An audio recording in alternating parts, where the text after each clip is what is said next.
La parole est à Philippe Gomez. Pour 10 minutes, Monsieur Gomez.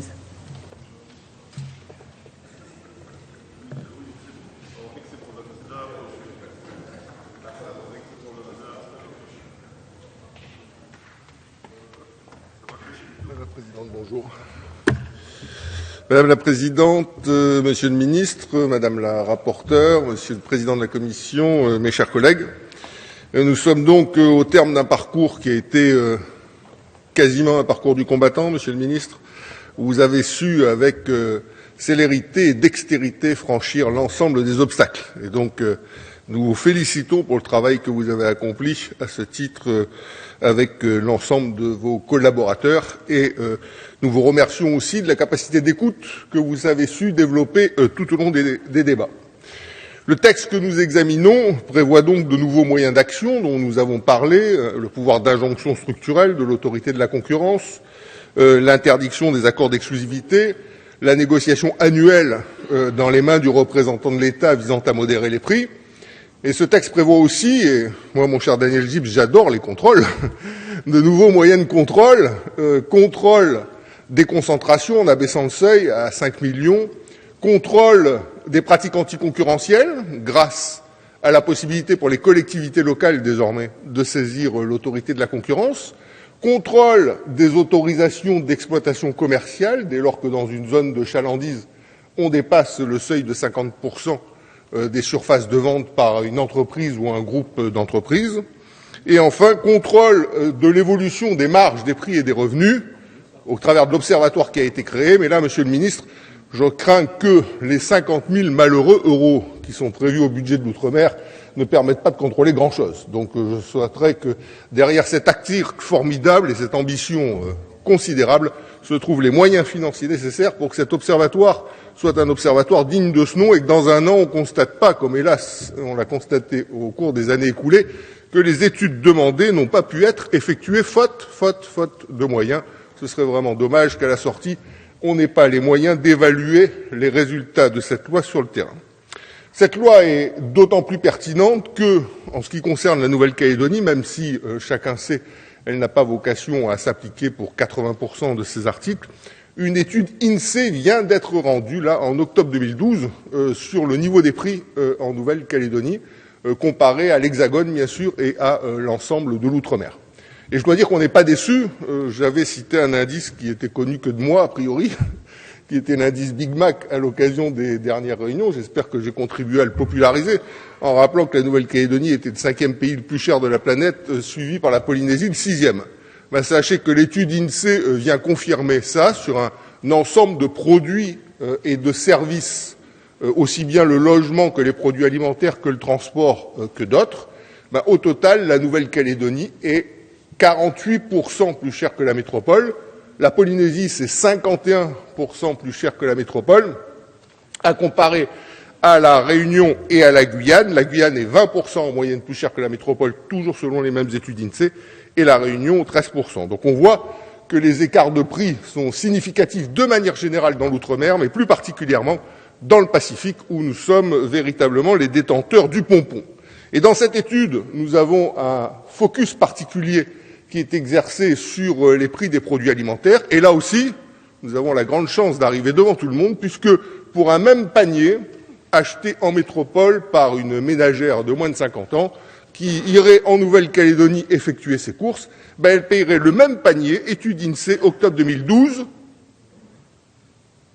combien 90% plus cher. 90% plus cher. À titre indicatif, la Polynésie française, selon la même étude INSEE, c'est 75% plus cher. La Guyane, c'est 50% plus cher. Et la Guadeloupe, 35% plus cher.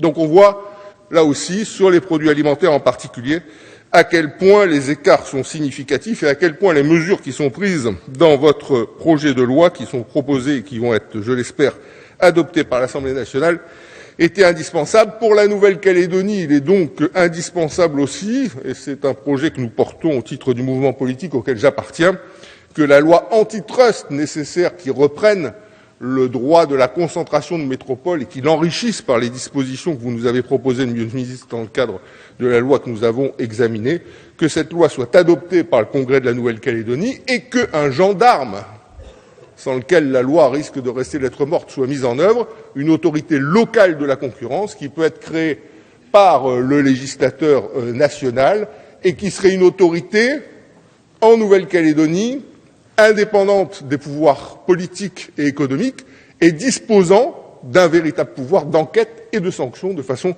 à ce que les textes soient respectés et appliqués et que les pratiques anticoncurrentielles, les marges abusives, etc. puissent être normalement sanctionnées. Monsieur le ministre, il a été dit que la lutte contre la vie chère, c'était bien sûr ce qui était prévu dans votre texte, principalement organisé, même si ce n'est pas seulement autour des pratiques de la grande distribution, mais c'est aussi faire en sorte que le logement soit plus accessible.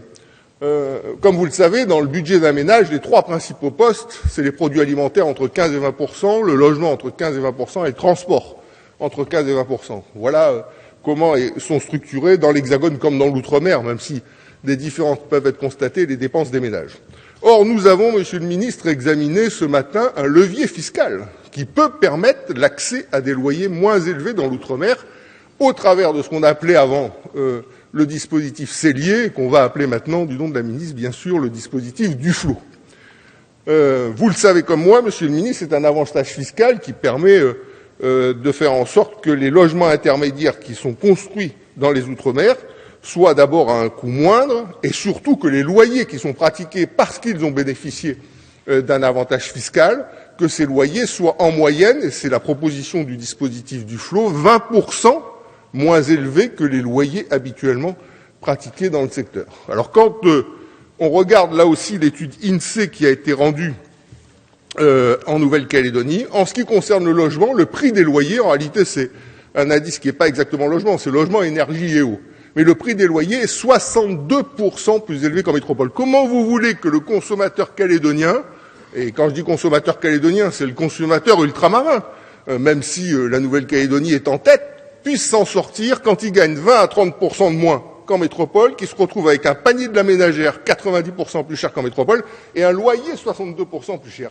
Moi, je trouve que nos populations sont d'une patience infinie. Je le dis, nos populations sont d'une patience infinie face aux difficultés dans la vie quotidienne qu'elles rencontrent de très longue date.